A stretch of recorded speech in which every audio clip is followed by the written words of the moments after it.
ডাক্তারের পেছনে ঘুরতে হবে না, ডাক্তার মানুষের পেছনে ঘুরবে, এই ধরনের বক্তব্যটাও এটা অতিরিক্ত বচন। এই ধরনের বচন থেকে বিরত থাকা উচিত।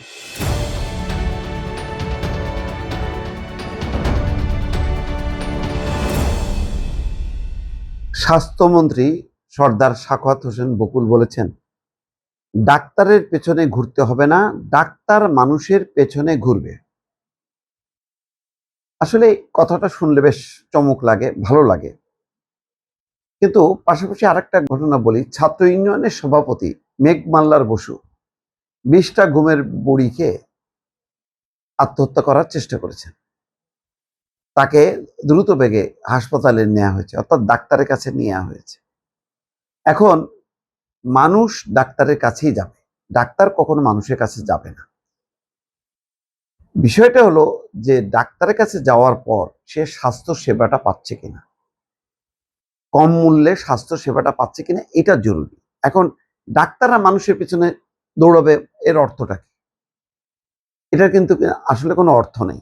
ধরেন আমি যদি আইন শৃঙ্খলা জনিত কোনো সংকটে পড়ি, তাহলে আমি পুলিশের শরণাপন্ন হব। পুলিশ মানুষের দ্বারে দ্বারে ঘুরবে কেন? দরকার তো নাই। কিন্তু পুলিশকে যদি কল করা হয়, পুলিশকে যদি অনুরোধ করা হয়, পুলিশ যাতে দ্রুত সার্ভিসটা দেয়। আমার পরিচিত একজন গত পরশুদিন বলছিল যে তিনি কোনো একটা ঝামেলার মধ্যে পড়ছে, 999-এ কল করেছেন, কিন্তু 2 ঘন্টার মধ্যে কোনো রেসপন্স নেই বা পুলিশও আসেনি। এই যদি সার্ভিস হয় তাহলে চিন্তা করেন, ডাক্তারদের ক্ষেত্রে একই। উপজেলা লেভেলে, জেলা লেভেলে ডাক্তার নেই, অবহেলা, তারপরে সঠিক চিকিৎসা নেই।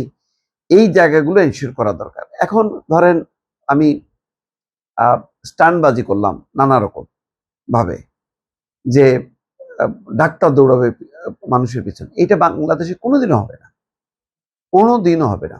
বরং ডাক্তাররা যাতে উপজেলা পর্যায়ে থাকে, জেলা পর্যায়ে থাকে, যাতে বারবার তারা ছুটি নিয়ে ঢাকায় না আসে, কর্মস্থল ত্যাগ না করে, এই জায়গাগুলো এনশিওর কিন্তু কখনো করা হয়নি। অনেক বলা হয়, কিন্তু কোনো কিছু হলেই ডাক্তাররা একযোগে স্ট্রাইক করে, তখন দেখা যায় যে সরকার বাধ্য হয়ে আপোষ করে।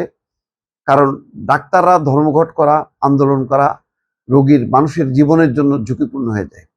ফলে এই ডাক্তারদের সাথে কখনো পেরে ওঠা যায় না। বাংলাদেশে এই বিরোধিতার কারণে কখনো বিশেষজ্ঞ ডাক্তার, বিদেশি বিশেষজ্ঞ ডাক্তারও আসতে পারে না। আসতে গেলেও তারা নানান আইন কানুনের ফাঁক ফোকর বলে আসে। কিন্তু মোট কথা, ডাক্তারদের এক ধরনের সিন্ডিকেট আছে, যে তারা তাদের মতন করে সবকিছু আদায় করে নেবে, কিন্তু মানুষের স্বাস্থ্য সেবার ব্যাপারে তাদের সেই কমিটমেন্টটা নেই। এখন সর্দার সাখাওয়াত হোসেন বকুল নতুন মন্ত্রী, উনি হয়তো নিজেও কল্পনাও করতে পারেননি যে তিনি স্বাস্থ্যমন্ত্রী হবেন। এবং আমি মনে করি যে এক অর্থে ভালো নিয়োগ। এই কারণে ভালো নিয়োগ যে দেখেন, যদি স্বাস্থ্য খাতের কাউকে দেয়া হতো, তাহলে তাকে ঘিরে তো অলরেডি একটা সিন্ডিকেট আছে, বা তার একটা চেইন অফ কমান্ড আছে, তার একটা বাহিনী আছে। দেখা যেত যে তারাই উপকার পাইতো, অন্যরা বঞ্চিত হইত। তো এমন একজনকে বসানো হয়েছে যার সাথে স্বাস্থ্য খাতের কোনো সম্পর্ক নেই। তো সেই হিসেবে একটা ভালো নিয়ম যে সে ড্যাব, সাচিব, অন্য কিছুকে পরোয়া করবে না, কারণ তার কাছে কোনো গ্রুপ নেই। আবার এটাও ঠিক, যদি মানে সঠিক মানুষ না হয়, তাহলে তাকে ঘিরেও একটা সিন্ডিকেট গড়ে উঠতে সময় লাগে না।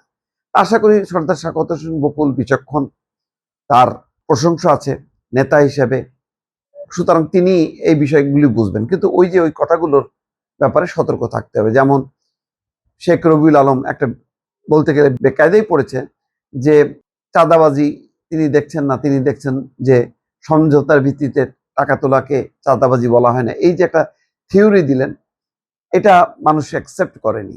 তেমনি ডাক্তারের পেছনে ঘুরতে হবে না, ডাক্তার মানুষের পিছনে ঘুরবে, এই ধরনের বক্তব্যটাও এটা অতিরিক্ত বচন। এই ধরনের বচন থেকে বিরত থাকা উচিত। মানুষ কিন্তু এখন ফলো করবে, বিশেষ করে এখন সোশ্যাল মিডিয়া যুগ, গণমাধ্যম নানাভাবে নিয়ন্ত্রিত হয়, কিন্তু সোশ্যাল মিডিয়া কিন্তু তার মুখ টিপে ধরা দেয় না। সে তার ক্ষোভ বিক্ষোভগুলো কিন্তু প্রকাশ করবে। যেখানে তার কোথাও আশ্রয় নেই, তার আশ্রয়ের জায়গাটা কিন্তু সোশ্যাল মিডিয়া। সুতরাং কে কি বলছে, কে কি করছে, সব বিষয় কিন্তু আলোচনা সমালোচনাগুলো আসবে। সুতরাং হিসাব করে কথা বলার দরকার, এবং যেই কাজটা করা দরকার সেগুলোর দিকেই মনোযোগী হওয়া উচিত বলে মনে করছি দর্শক।